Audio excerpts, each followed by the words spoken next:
Hi everyone, we're going to have a look at making leaf mould today, which is the perfect autumn job. So most of us have probably got big piles of leaves in the garden and we can actually use them. So we can make leaf mould really easily once you've collected up all your leaves. Just need something like an old compost bag to fill up. And then scoop in all your leaves until it's nice and full. You can use 2 bits of cardboard as a scoop. You can buy plastic scoops, but 2 bits of cardboard work perfectly well, and that can help you fill up your bag. You want to get it nice and full.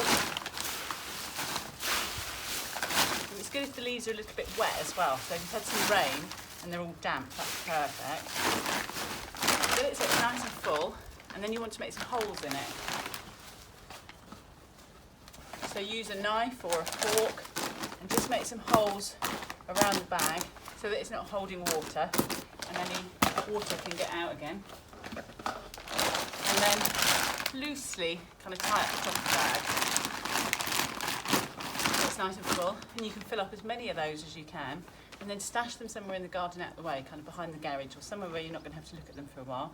And after a year or two, that'll have rotted down into really beautiful leaf mould, which is really nice to add to the garden. Helps improve the soil and look after all your plants as well, which is really nice. So that's dead easy. Or you can make leaf mould just out in the garden, out of the way, in the back of the flower bed, somewhere like that, which is perfect. It does 2 jobs. It'll eventually rot down into leaf mould that you can then move and use in the garden. And in the meantime, it's a really great habitat for wildlife and hedgehogs and insects and all that kind of thing to overwinter in, which is really good. Something a lot of people are finding more and more important these days. So you can use your cardboard again to scoop everything up. And I'm just going to stash these right at the back of the flower bed. So they're kind of out of the way. You don't have to look at them. But they'll be doing a really good job in the garden. So this is going right at the back. And it'll make a nice home for all the insects in the garden. It's dead easy and gets everything nice and tidy at the end of the day, which is super. Happy gardening, everyone.